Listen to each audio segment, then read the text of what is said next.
Hello everybody and welcome back once again to the Formula Regional Middle East Championship 2025. It's the third round of this season and it's off to the Dubai Autodrome we go. The circuit that this year is celebrating 2 decades of incredible motorsport. Yes, 20 years of the Dubai Autodrome, and it is wonderful to be back here in 2025 as we have been for so many years in this part of the world, in this category. And these fabulous Formula Regional cars are going to get a real taste of what it's like before 9 o'clock in the morning on a very slippery surface, 64% humidity and 18 degrees Celsius at the moment. It's not a particularly warm day just yet. It's going to get warmer over the course of the morning, but certainly for qualifying, it's a little bit slippery and a little bit tricky, just the way we like it. Hello everybody, Jake Sanson here in the commentary box once again as we get ourselves ready for qualifying 1 and 2 that will set the grid for races 1 and 3 in Formula Regional Middle East. The grid for race 2, of course, is set by the results of race 1 with the top 10 positions reversed.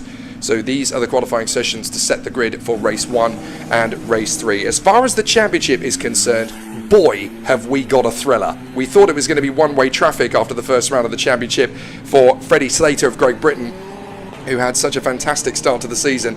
However, things got interesting by round 2, and the French team, Art Grand Prix, ART, and their boy Evan Gilter have suddenly crept into the action once again. And now, as we make our way to the third round of the championship, it is the Frenchman Evan Gilter who leads the championship on 110 points with Freddie Slater on 98. And that is including the fact that Evan Gilter couldn't start the second race of round 2. So that is incredible to see how things have changed. Freddie Slater, of course, failed to finish in race 3 of round 2. So both drivers have had difficult times of it. Brando Badoa third in the standings in front of Théophile Nal, who we thought was going to be returning back to Europe, but has actually elected to stay and continue his journey here in Dubai, and was actually quickest in yesterday's practice session. Rashid Al-Daheri, fifth in the standings from Frenchman Enzo Deligny, and then Kanato Lee, or Bruce to his friends, the top Japanese driver in the championship, Jesse Gadashgedo Jr., and then Yugo Ogachukwu in ninth, could easily have taken the victory had the suspension not collapsed on him in race 3 while leading, and then in 10th position, Ernesto Rivera. So there's some great competition, and this weekend we have 6 new faces in Formula Regional, so lots of new faces to talk about going into this weekend.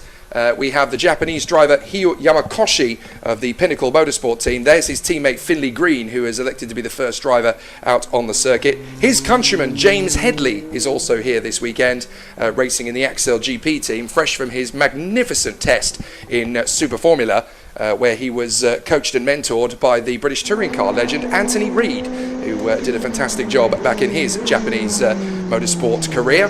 So who better to learn from than Anthony Reid? James Headley is here, having had a fantastic start to his 2025 campaign, and obviously jumping into the Formula Regional for the first time. Very difficult car to get used to as a new car, and certainly a circuit that James Headley is unfamiliar with in Dubai Autodrome, but he's learning the hard way and really enjoying it.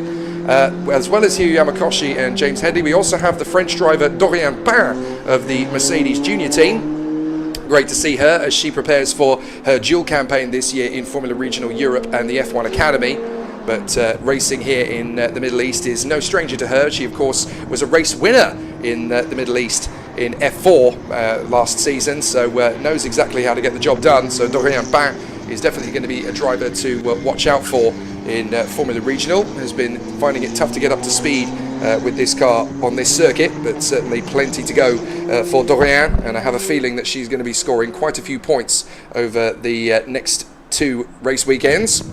We also have the German driver Jakob Bergmeister, who has joined the team at Santalog.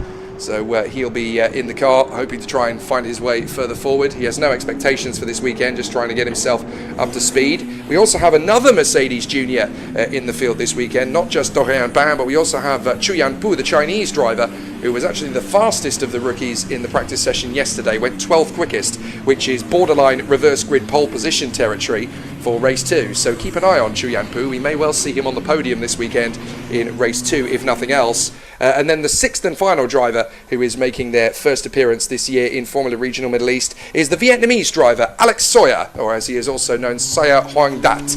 So good to see him in the paddock once again. It'll be great to see what Alex Sawyer can do. He's, of course, a race winner, both in F4 India and F4 China. In fact, he was actually the F4 Chinese Grand Prix support race winner last season. So Alex Sawyer, definitely a driver to watch out for. This is his first time in a Formula Regional car, and he really has got a massive mountain to climb. He's with the Evans Grand Prix team, and they are really trying to motivate him to push forward. So let's see what happens over the course of the weekend.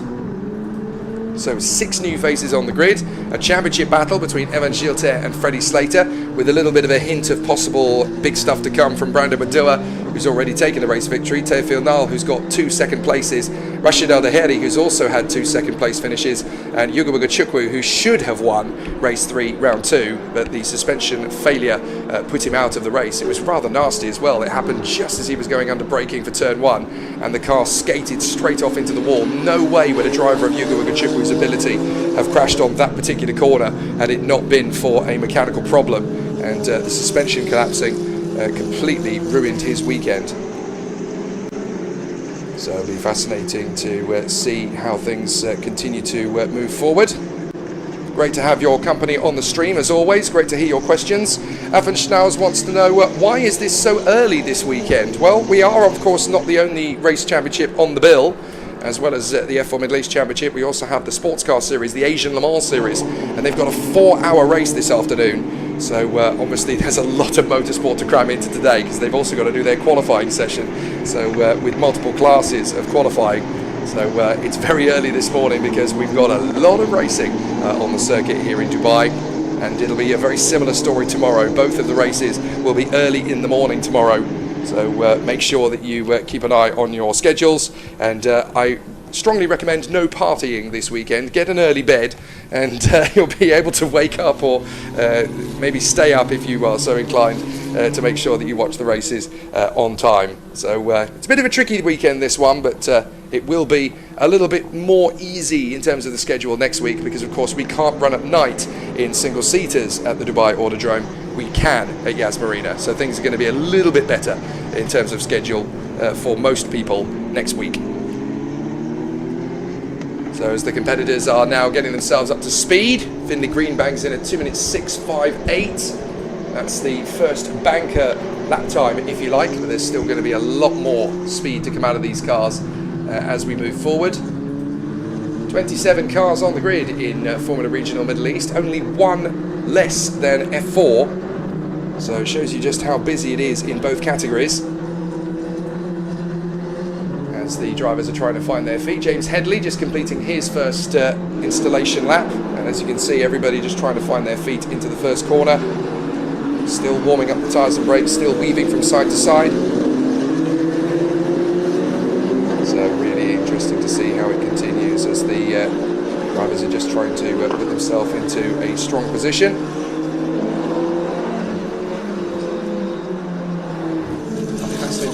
Gets the full benefit and the full advantage of this one. Lots of support this weekend here in Dubai for a few of the drivers. Jin Nakamura has been taking a lot of advice from Kamui Kobayashi, who is in town this weekend.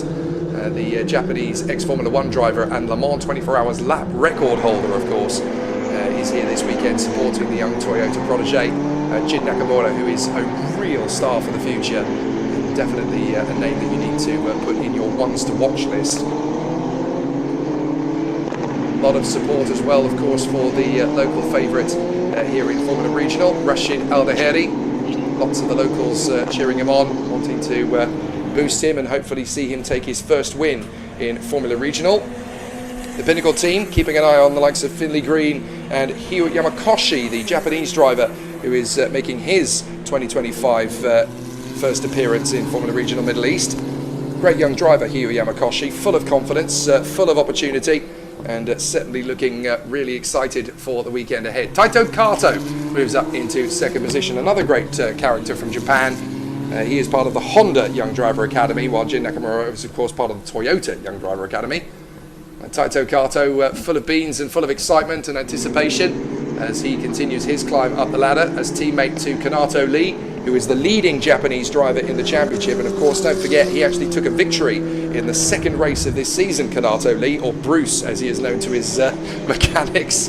A very nice nickname that has been carried with him all the way since his karting days. And I know that his driver coach, Elliot Harvey, very much adores working with young Bruce. Renato Lee, very talented young man. We're going to see a lot of him in 2025. He really has come into his own in Formula Regional. He was always a pretty decent talent in F4, but the Formula Regional car really does seem to suit Renato Lee's driving style, and that will bode well for the future. If you want to see a young Japanese talent go all the way to the upper echelons of Indianapolis, Le Mans, Monaco, Renato Lee, definitely one to keep an eye on. So everybody is out there on the course, just trying to warm up the cars, get themselves into a strong position. Practice was very interesting. Théophile Nal slightly quicker than Freddie Slater in yesterday's half-an-hour session. Evan Schilter P4, and they still are not quite sure where the pace is going to be. You've got to remember that the ART Grand Prix team are doing this out in the Middle East in Formula Regional for the very first time. They've never actually run a team in the Middle East before, so this is new territory for the ART Grand Prix squad. So to be leading the championship with Evan Schilter is very impressive indeed, considering they've only done 2 race weekends. And this Dubai Autodrome circuit is very different indeed compared to Yas Marina.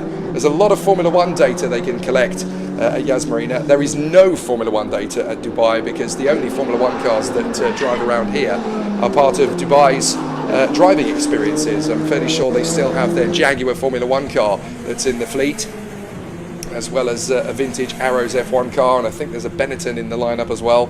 I think there's a Jordan as well, so famous and fancy people who want to drive a Formula 1 car around the Dubai Autodrome can do so, but there's certainly no official running around this circuit. So it'll be fascinating to see how it all continues. So the competitors are working themselves up to a crescendo. They haven't got long to set the pace, but they only need 1 or 2 laps to set the pace. Just under 4 minutes to go. Now we're going to see people on fast times.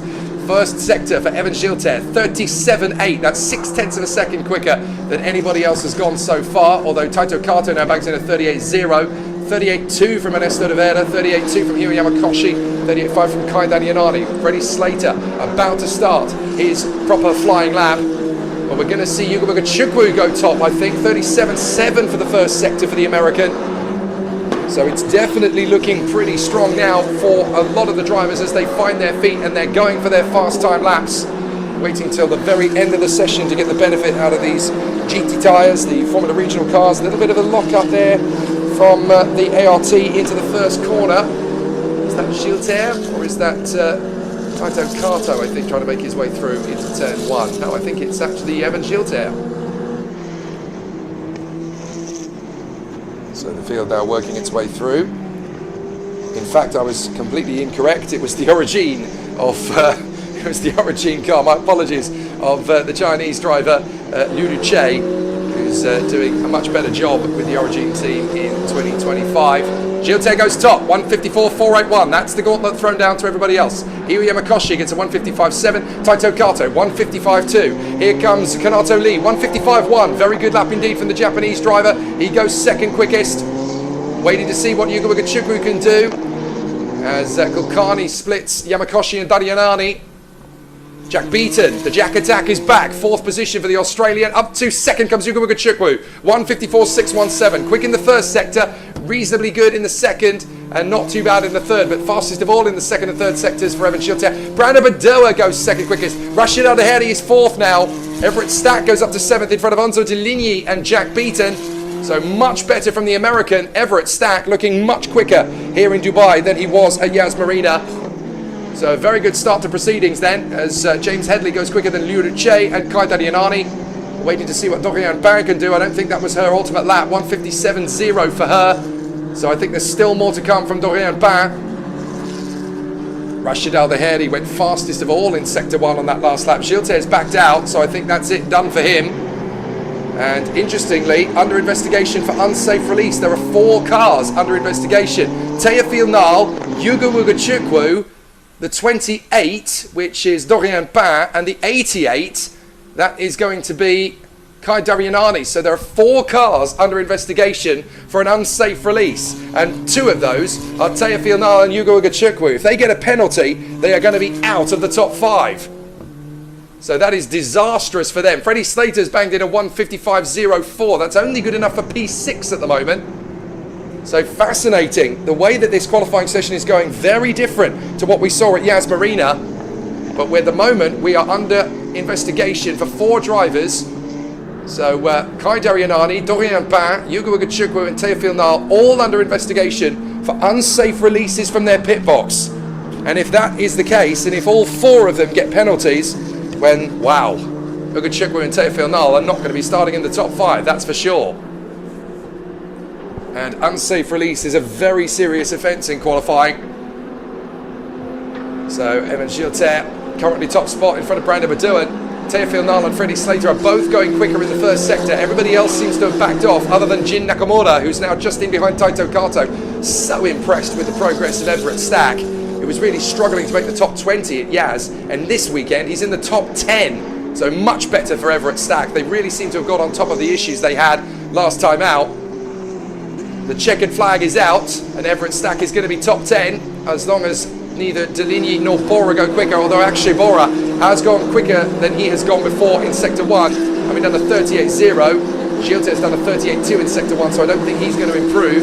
Teofil Nal finishes the session P5. Freddie Slater's done a 45.5 in the second sector.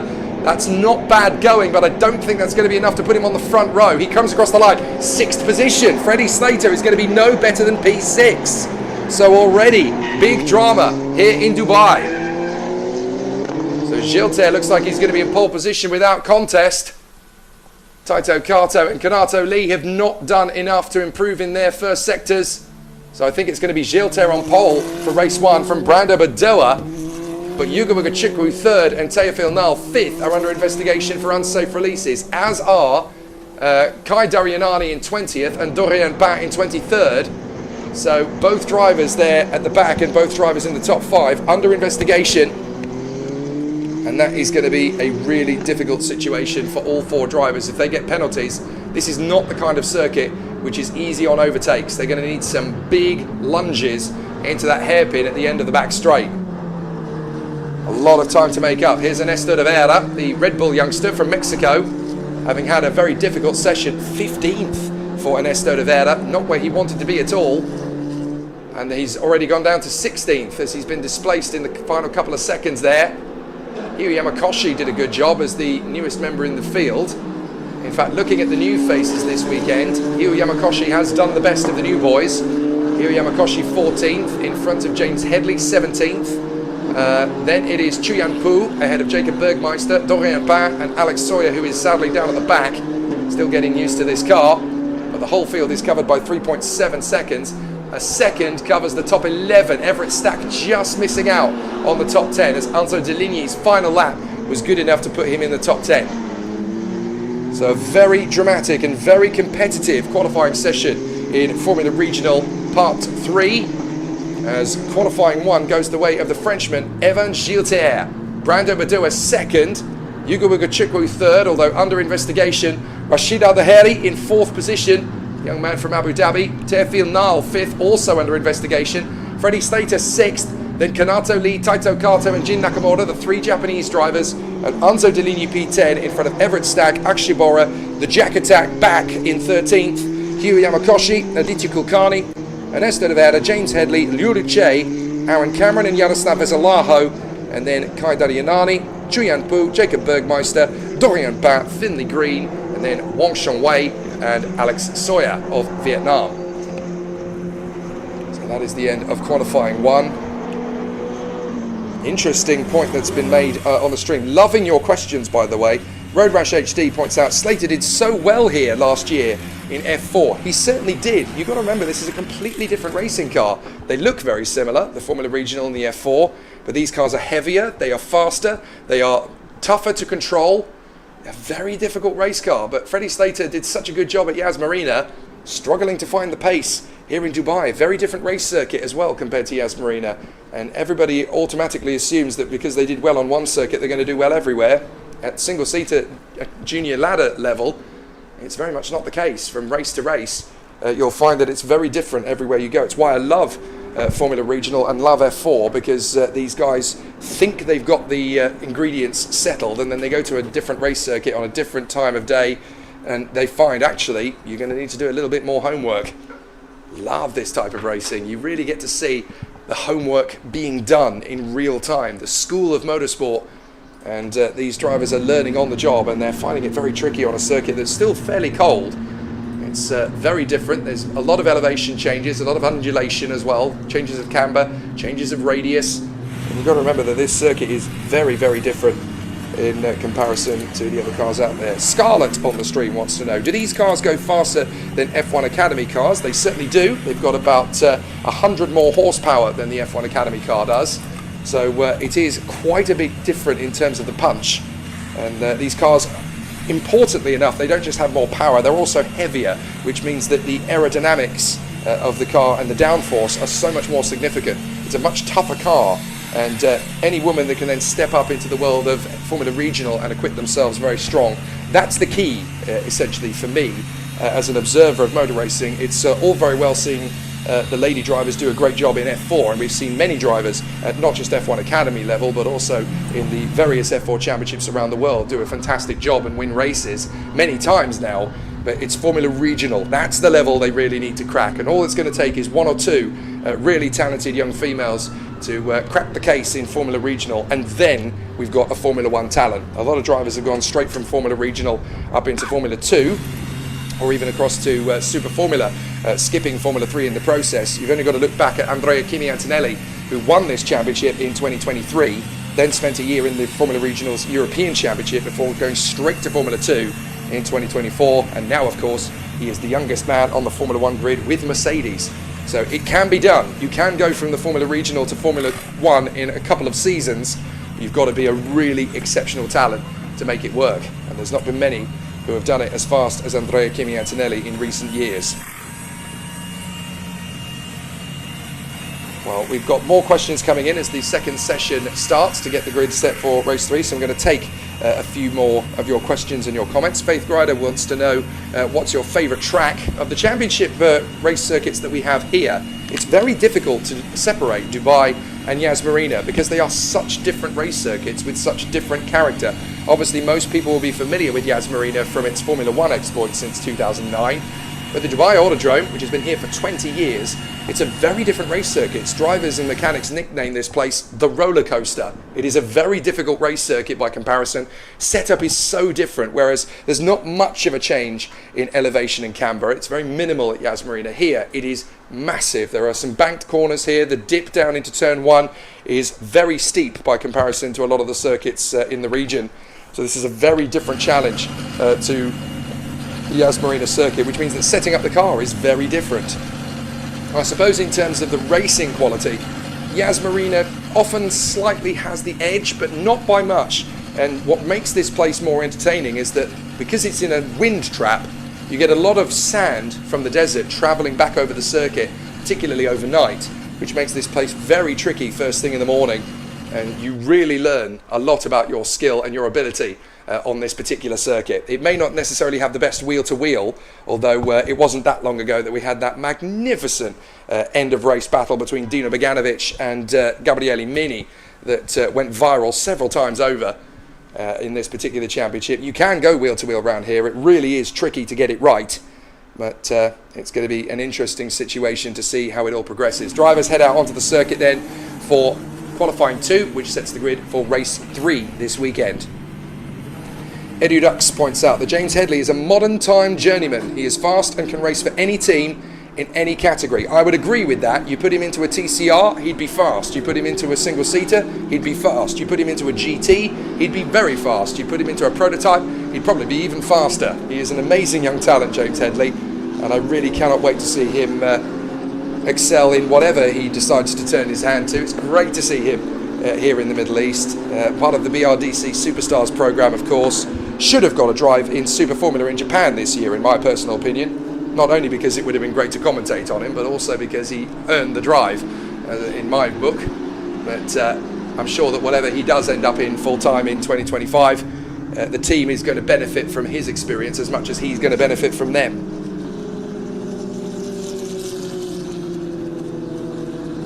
So the contenders head out onto the circuit once again then. Qualifying 2 underway, and this is the session that sets the grid for race 3. The race 2 grid, for those who are interested and don't know, the race 2 grid is actually set by the results of race 1 with the top 10 finishing positions reversed.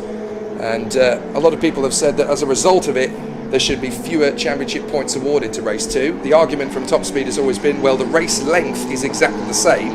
It's still 28 minutes plus 1 lap. If the race was shorter, we'd probably consider awarding fewer points to it. But the race is the same length, so even though it's reverse grid, you know it's reverse grid when you sign up to it. So it takes on another part of the challenge. And I absolutely agree. I think if you're going to have the race distance the same length, even if it's reverse grid race, there should still be the same amount of points on offer, especially when a reverse grid race is very hard to get under your belt. I'd almost think you can get more points for a reverse grid race, but it's the same battle out there on the course for everybody, I suppose. So the drivers then venture out onto the circuit, trying to find the fast times out of their car. The only changes they would have made between sessions, realistically, is to change the tyres. Great to see the comments coming in from people. Love that there's so much passion and support for the drivers on the grid. Scarlett pointing out that Yugo Ugochukwu has been killing it. Won't be long before he ends up in F3 or F2. I quite agree. He's going to be in Formula 3 this season once they get started in Melbourne. But of course, he's fresh off the back of putting in one of the most exceptional performances I've ever seen at the Macau Grand Prix. And I've been watching Macau since 1995. Seen a lot of amazing drivers there over the years. And not only did Yugo Ugochukwu take the victory at Macau, he didn't even look out of position at any point in the course. You get a couple of drivers that flirt with the wall a little bit too closely at times. He looked like he was on rails for the entirety of the weekend once the rain disappeared. So I think he's going to be a real star in the making, a real one to watch in F3 this year. Could even pick up a few victories. So Onzo Deligny, Jin Nakamura, Akshibora and Yugo Ugochukwu for the RHGP team have led the field out onto the course. And so far, of course, their lap times have only really been indicative of the order they've gone out onto the course. It's not the supremely fast lap times that are being set just yet. The last driver, interestingly, to go out onto the circuit was the Chinese driver Chuyan Pu, who is part of the Mercedes F1 Junior program, in the same vein as Dorian Pain, who is also in the field, and of course Alex Powell, who's just come off the back of taking a couple of pole positions in the F4 Middle East Championship qualifying session just a few minutes before our broadcast for Formula Regional started.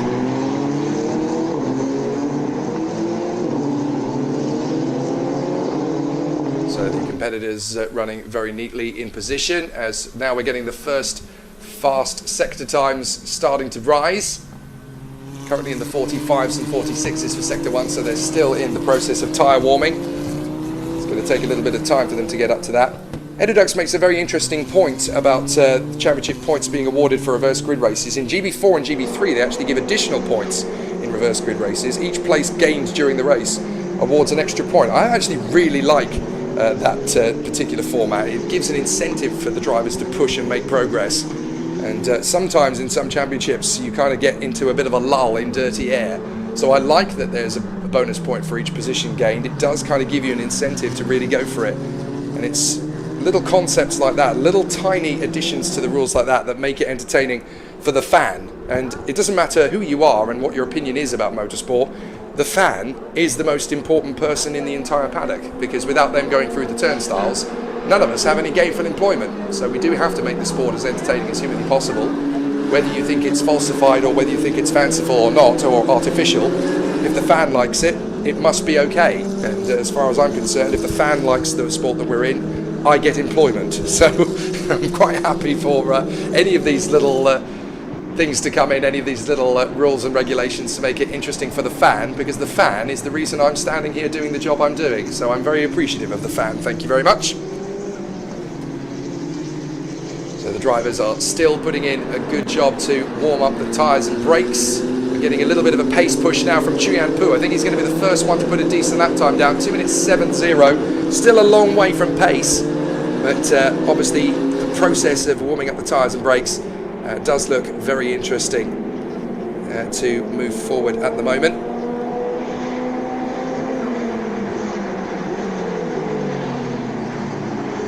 Great to hear a lot of people talking up the progress of Tuukka Tarppanen, of course, who's in Formula 3 this year. And of course, he was the champion in this very category last season in the Formula Regional Middle East Championship. Did a fantastic job 12 months ago to wrap up the title here at Dubai, of course.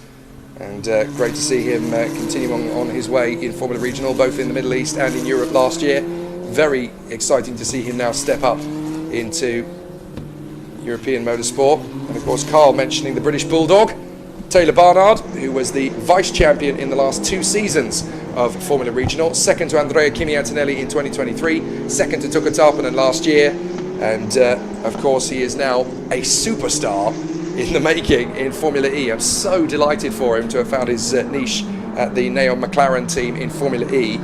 And in my capacity on Team Race Radio Replay, I get to listen to his radio conversations week in, week out in Formula E, and he is gelling with the team at McLaren very well indeed. They love him, he loves them, and it's very clear that Sam Bird is guiding Taylor Barnard to essentially take over from him. It very much is sorcerer and apprentice at Formula E McLaren at the moment. We're very proud of Taylor Barnard here in the paddock, having him be part of our paddock for quite some time and put on some amazing displays.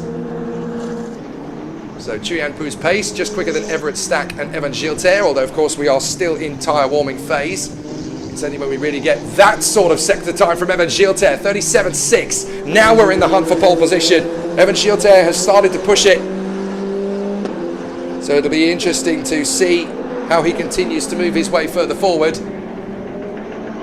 Evan Gilter pushing hard. Yuka Wigachukwu a 10th off that. And Zedilini and Taito Kato only a few hundredths away. An interesting comment there from Africhnaus, who said that Barnard was unlucky with PHM and happy for him to be in Formula E now. I actually spoke to Taylor Barnard about this very point, and he said without PHM he wouldn't be in McLaren in Formula E. He's very grateful to PHM, who basically put their faith in him when he had no money, no budget, no opportunities, but they were convinced that Taylor deserved his place in the PHM team. They fought to get him in the car. They fought to give him the tools to get the job done. You say he was unlucky. Taylor Barnard said, I couldn't have done it with any other team. And he was very proud to be part of the PHM squad. They believed in him. He was able to repay them many times. And he's in Formula E because of their patience with him and their belief and faith. So you call it unfortunate. He says it was invaluable. So Evan Gilter, fastest of all in the second split, 45.0 in the second split, and goes pole position for the moment, 1:53.879. A very quick lap indeed from Evan Gilter, fresh out of the blocks. Absolutely incredible. So great run from Gilter, lays down the gauntlet. It's going to be tough for anybody to get close to that.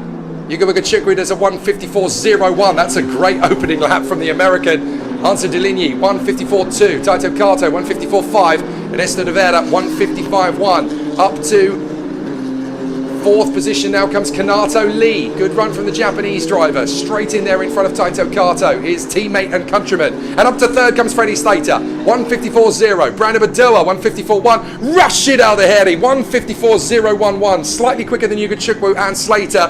Great opening lap from Al-Daheri.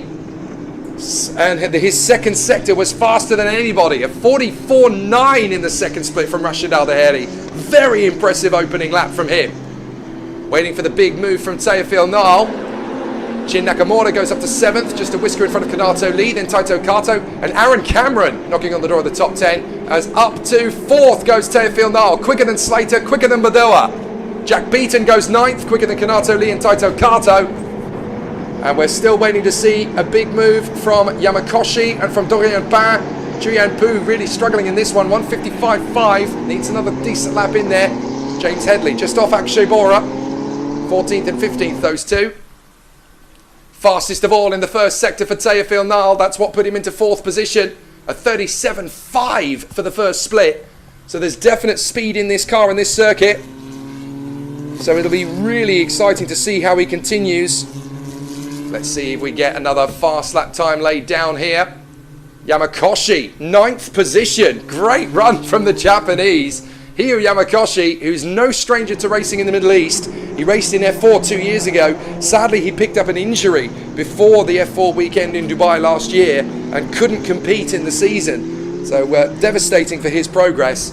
But for him to bounce back after a year out of this, and be in the top 10 in Formula Regional, don't forget, not in F4. It's very strong indeed from Yamakoshi. Good work from him on his first weekend in the championship this year.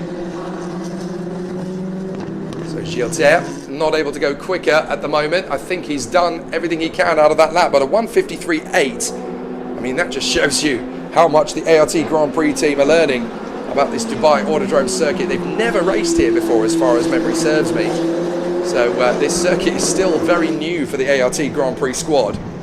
They've put Evan Gilter into a good car, in a good position, and bang, pole position.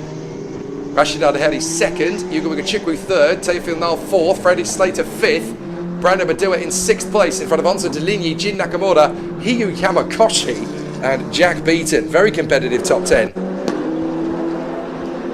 Excellent work so far. So Gilter, Al-Hadi, Chukwu and Teofil Nal. Nal is not on that fast a lap this time, but he might be building up to one more go at it.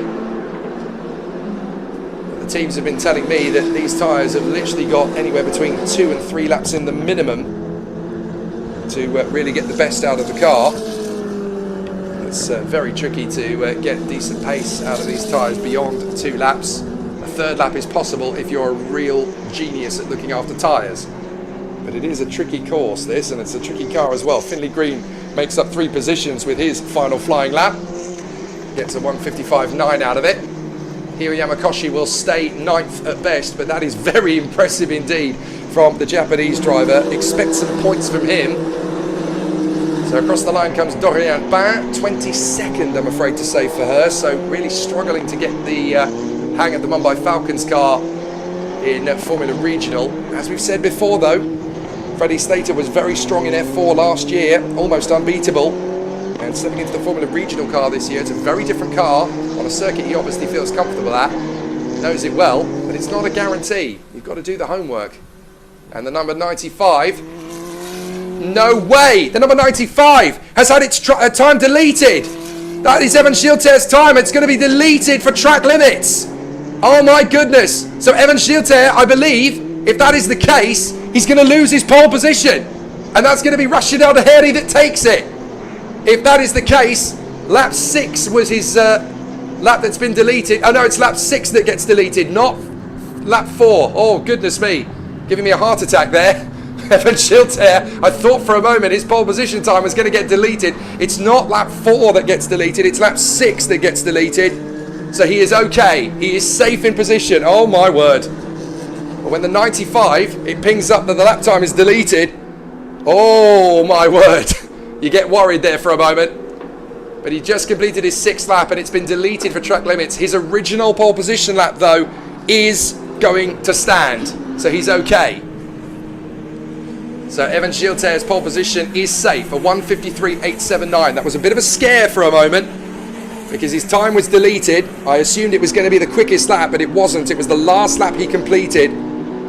Apologies to Josh Wilson and to everybody else watching on the stream. All you see on the times is that the lap time has been deleted. You have to do the arithmetic to figure out which lap it is that's been deleted. Fortunately, it was the last lap that was deleted, not his quickest lap. So Evan Gilter is on pole position. Rashid Al-Hadi second.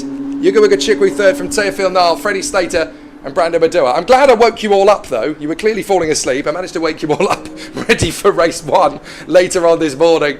Apologies. I do apologise for that. Right, Gilter, Al-Hadi, Yugo Chikwu, Teofil Nal, Freddie Slater and Brando Badua in the top 6 positions. 7th is going to be Anzo Deligny in front of Jin Nakamura, Hiyu Yamakoshi and Jack Beaton.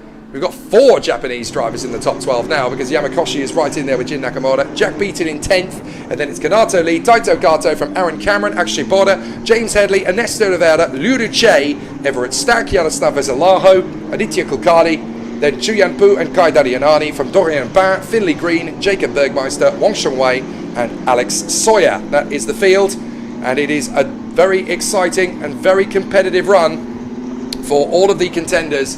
But Evan Gilter is here to prove that his Yas Marina comeback bid in round 2 was not a fluke. He's here to win the title, and he's here to make it happen in Dubai. Freddie Slater's going to have to play catch-up in both race 1 and race 3. Let's see how the races will play out. Whatever happens in Formula Regional Middle East, it is going to be very, very exciting stuff. See you later.